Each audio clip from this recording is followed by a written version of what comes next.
Hello guys, welcome. Collective reading tayo ngayon. So tingnan natin kung ano yung current energy ng person mo para to sa mga no-contact situation na nakikibalita na sa mga person nila. Start na tayo.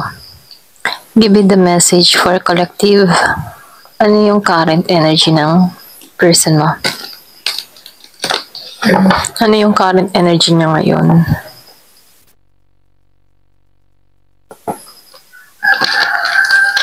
Give me the message. Ano yung current energy ng person mo ngayon?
Meron ako nakikita ditong Gemini, Aquarius, Libra.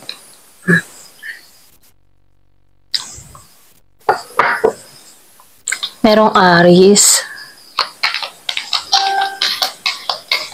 Meron din ako nakikitang Scorpio, Pisces, Cancer.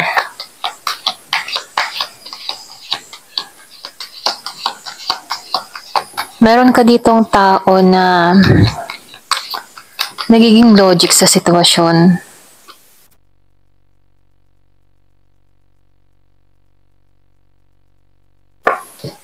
Meron ako nakikita dito nagbabalak magminsay sa'yo, kaya lang may problema.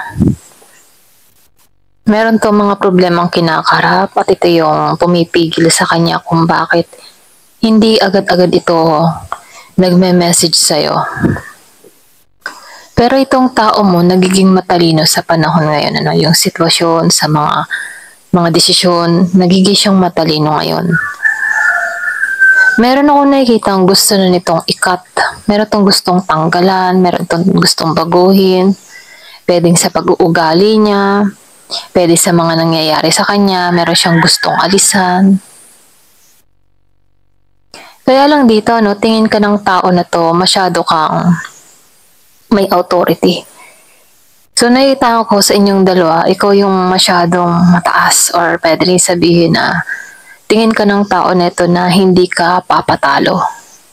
Ganun kanya tingnan. Ito din yung naging rason kung bakit nagkaroon kayo ng conflict dito dahil nagmamatigas ka dito or pwede rin sabihin mataas ka, may paninindigan ka, may authority ka sa mga sinasabi mo at yun yung tingin niya sa'yo. So nakikitaan ko lang dito, yung main issue dito, mas malakas yung iyong personalidad kaysa sa kanya dito. Pero ganun pa man, nakikitaan ko dito na kailangan niyang baguhin, okay? Para nang sa ganun, maging balance kayo dito. Kasi dito, nakikitaan ko dito yung pagiging mong pinuno. So, mga desisyon mo, may paninindigan ka, at lahat ng mga desisyon mo nangyayari at nagaganap.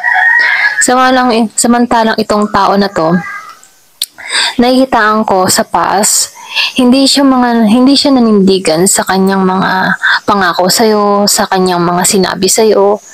Nakikitaan ko dito in the past, hindi pa talaga buo yung kanyang intention sa'yo. Pero dito, sa present moment niya, nakikitaan ko dito na gusto ng tao na to na itama ang lahat. Ito yung naiisip niya ngayon, gusto niyang itama ang lahat. Gusto ng tao na to na tanggalin yung mga masasakit na iniwan niya sa'yo. So, meron tong pagbabalak, pwede rin sabihin gusto ng tao nito na magkaayos kayo, humingi siya ng tawad dito, maitama niya yung mga pagkakamali na ginawa niya sa nakaraan. Kasi dito sa past, nakikitaan ko dito na hindi siya naging totoong buo sa'yo, hindi naging totoo yung hangarin niya dito. Pwede sabihin na dumating to sa buhay mo na meron pa siyang mga issue na dapat tapusin dito. Pero dito sa present moment, ayaw niya nang mag-traitor sa'yo. Ayaw niya nang mag-betray sa'yo. Pwede rin dito sa conflict dito, no, nakikitaan ko dito, yun yung gusto niyang ayusin sa sarili niya. Na dapat meron siyang tanggalin sa kanyang sarili na hindi niya nagawa before. Okay? So dito, no, sa future, gusto ng tao na ito na magsama kayo. Gusto ng tao na to na kung isa sa inyo nasa ibang bansa, kung itong tao mo nasa ibang bansa, gusto ng tao na ito na maging okay kayo, okay? Kaya lang dito, lumalabas dito sa Wheel of Fortune na hindi siya nagiging mapalad sa panahon ngayon. Pwedeng in the future, hindi, kumbaga lumalabas dito na meron ditong hindi na makakaalis, kung itong tao mo mahilig umalis ng bansa, no? In the future, hindi na to makakaalis, okay? Ito lang nakikita ko. So, nakikitaan ko rin dito, yung iba sa inyo, sa hinaharap, ano, meron akong nakikita dito na hindi mo to tatanggapin or hindi mo to kakausapin. So, nakikita ko dito, yung iba sa inyo, naninindigan ka sa mga binitawan mong salita dito sa tao na to. Kaya dito sa hinaharap, ano, pwedeng hindi to magtagumpay sa'yo. Kasi meron ditong tao na hindi niya kikilalanin tong tao niya, hindi niya papansinin, or pwede rin hindi to, yung bang hindi niya napapapasukin sa buhay niya. Ayan, ito rin nakikita ko dito. Meron ditong tao na ayaw niya nang mag-cross ang landas niya sa future. Ganyan. So, tingnan pa natin dito, no?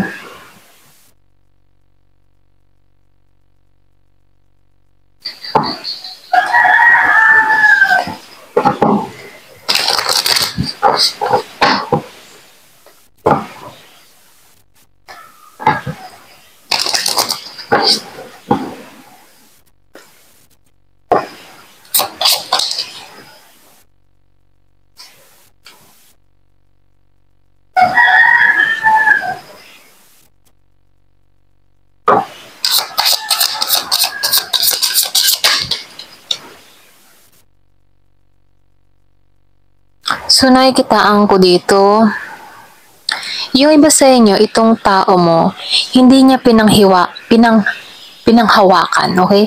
Hindi niya pinanghawakan yung puso mo sa nakaraan. Ito rin yung dahilan kung bakit ikaw nagising ka dito kasi nandito ka sa Emperor energy before, okay? Na kung sana no, hindi na kaya ng tao mo yung presensya mo, yung authority mo, yung energy mo dito. Kasi ikaw dito, para kang nagniningning, alam mo yung gusto mo. So, nakita ko dito, pwedeng na-pressure tong tao mo pagdating sa'yo kasi ikaw, family na yung iniisip mo eh. Or pwede rin sabihin, future nyo ng dalawang iniisip mo. Pero itong tao na to, nag-wishy-washy siya dito. Hindi siya nanindigan sa mga sinabi niya sa'yo. Okay? Kaya dito, no, hindi ka nito napanghawakan ng mahigpit. Hindi ka nito iningatan. Ito lang nakikita ko dito. At ito yung naging conflict or away nangyari sa inyo, or pwede rin sabihin, ito yung naging negative para sa kanya. Na kung saan, yung negative ang tingin mo sa kanya dahil hindi niya ikaw pinanghawakan.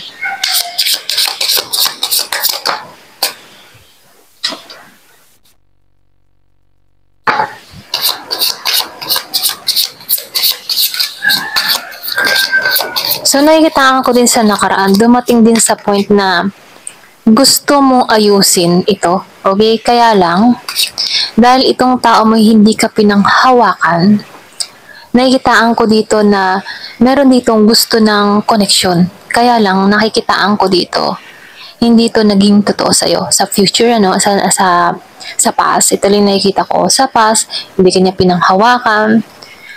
Dumating din sa point na gusto mong iba tipo na i-renew yung connection. Kaya lang, meron ditong tumanggi na. Okay?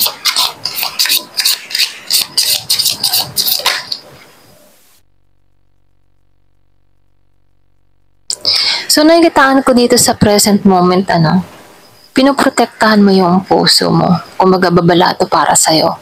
Ayaw mo nang magpalinlang, ayaw mo nang magpaloko sa tao na to. Kasi dito, the past, dumating din sa point na meron dito na gusto ng renewal sa connection. Pero dumating din sa point mo, sa present moment na ayaw mo na. Masyado mo nang pinoprotektahan yung puso mo, pinoprotektahan mo na yung sarili mo pagdating dito. Kumbaga ikaw, nagbibigay ka ng caution sa puso mo. Hindi ka basta-basta ngayon mapapaibig, hindi ka basta-basta ngayon papasok sa isang relasyon. So nakikitaan ko dito po, yung iba sa inyo, masyado kang grounded sa sarili mo. Hindi ka basta-basta nagtitiwala. Ayan.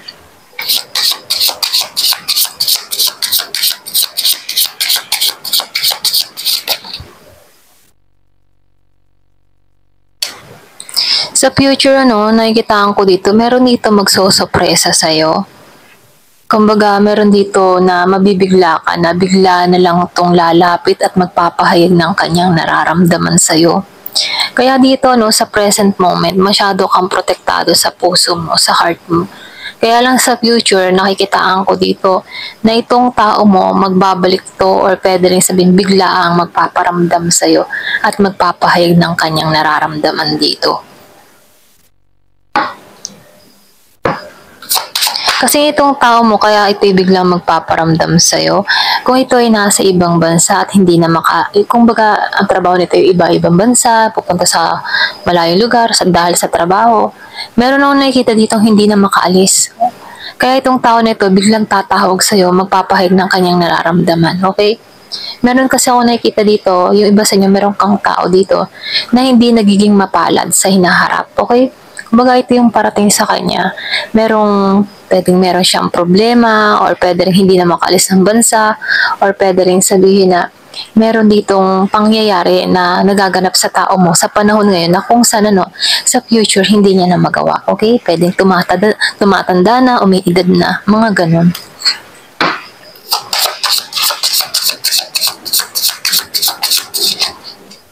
So, yung resolution nyo dito, yung iba sa inyo, ang naiisip mong paraan, hindi mo to kilalanin, hindi mo to papasukin sa buhay mo, nagiging kang mailap dito. Ito yung solusyon na naiisip mo. Ito lang nakikita ko sa iba. Hindi halos lahat kung ito yung energy mo. Kasi karamihan sa inyo, nakikitaan ko dito na ayaw mo na. Okay? Hindi mo to kinikilala.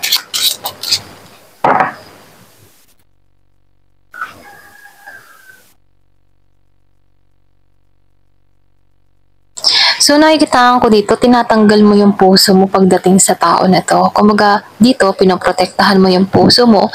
Dito, inaalis mo siya. Okay? Inaalis mo yung sakit na nararamdaman mo. Kasi, meron tong iniwan sa'yo eh. Kung makikita mo, tinusok yung puso mo dito. So nakikitaan ko dito, ito yung solusyon na naiisip mo na kung saan itong tao na ito hindi mo to kilalanin dahil sinaktan ka nito. Inaalis mo na yung puso mo pagdating sa tao na to. So, nakikitaan ko dito, merong mabilis na magme-mensahe sa'yo. Yung iba sa inyo, pwede itong biglang magparamdam sa future. Pwedeng ito yung naiisip niyang gawin na solusyon. Ang i-message ka, ang kausapin ka. Kaya lang dito, yung iba sa inyo, lumalabas dito na ayaw mo tong kausapin. Iniiwasan mo to. So, nakikitaan ko dito, tinatanggal mo yung heart mo pagdating sa tao na to. Kumbaga, yung iba sa inyo, nasaktan ka eh, kaya naglalagay ka ng babala para sa sarili mo. Ayan, ito lang nakikita ko dito. So, tingnan natin dito sa card na to.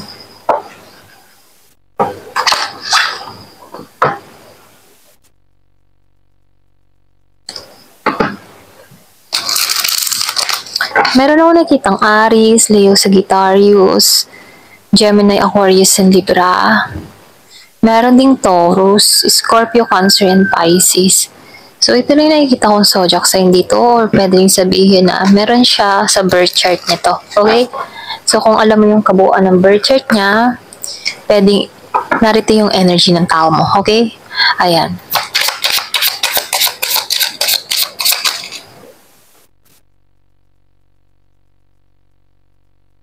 So, sinasabihan ka dito, magtiwala ka. Ayan, magtiwala ka. Yung iba sa inyo, magtiwala dahil may parating pa rin sa iyong magmamahal, maniwala ka at magtiwala. So, nakikita ko dito yung iba sa inyo may papasok sa buhay mo. Pwedeng tapat na to. Okay, kasi sino man yung papasok sa buhay mo, hindi na to katulad ng past relationship mo. Open your heart. Kumbaga, nakikita ko dito, maghanda ka ulit na magmahal, maghanda ka na muli na pumasok sa isang relasyon. Yung tipo na meron pa rin, yung handa ka nang maging vulnerable, handa ka na ulit sa mga ganun, no? Kumbaga, magtiwala ka, meron papasok dito sa buhay mo na kung saan handa ito. Handa to makipagsimpatya sa'yo. Handa to na yung totoo yung emotion niya dito. Handa to mabagabag din sa'yo. Okay? So, lumalabas dito, soulmate. So, nakikita ko dito, yung iba sa'yo may parating na soulmate sa'yo, meron parating na pag-ibig, malalim na pag-ibig. So, nakikita ko dito, kung ano man yung nangyari sa'yo sa nakaraan, mapapalitan to ng panibagong relasyon na tapat. So, confusion. So, nakikita ko dito, hindi ka sigurado pagdating sa relasyon. Kumbaga, naglalagay ka ng caution nga sa puso mo, hindi ka sigurado kung kaya mo pang pumasok sa isang relasyon. Nakikita ko dito, hindi man linaw para sa'yo lahat. Kumbaga, naguguluhan ka kung bakit mo naranasan to. Pero ganun pa man, nakikita ko dito, may dahilan kung bakit naranasan mo to. Pwede rin sabihin, naranasan mo ito para makita mo ng malinaw. Okay?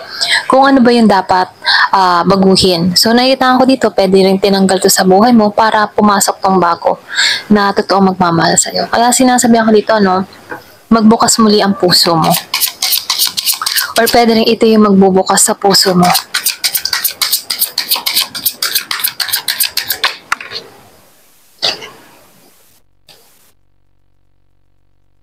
So, nakikita ko dito, no, meron kang tao dito na hanggang ngayon, nag-hold pa rin siya sa'yo. Meron kang nakaraan na obsessed sa'yo.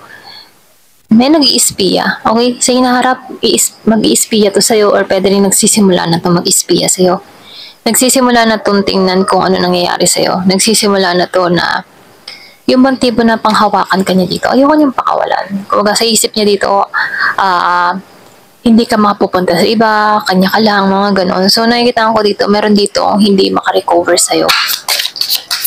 Kumbaga, ito yung tipo ng tao na clingy. Kung ganito yung tao mo, no, masyado tong clingy. So, gusto ng tao nito na mabuo ang family. Yung iba sa inyo, past person to, iniisip ka nito. So, yung future, or itong darating na future, ano, pagdating sa inyo, mag-spy to sa'yo. Titingnan niya kung ano nangyayari sa'yo, kung anong ganap sa'yo. So, nakikita ko dito, habang tumatagal, nagiging obsessed to sa'yo. Parang katulad ng nakaraang basa ko, merong obsessed. Merong nag-i-espiya sa'yo. So, nakikita ko dito, gusto ng tao na ito na mabuntis ka. Okay? Kung maaari pang mabuntis ka. So, meron ako nakikita dito na pwedeng, kasi meron ditong biglaang parating na magpapahayag ng kanyang nararamdaman. Pwedeng ito na lang yung naiisip niyang paraan, buntisin ka, yung iba sa inyo, para hindi ka makawala. Ayan, ito lang nakikita ko dito. Ayan, hanggang dito na lamang po. Thank you for watching. Love and peace.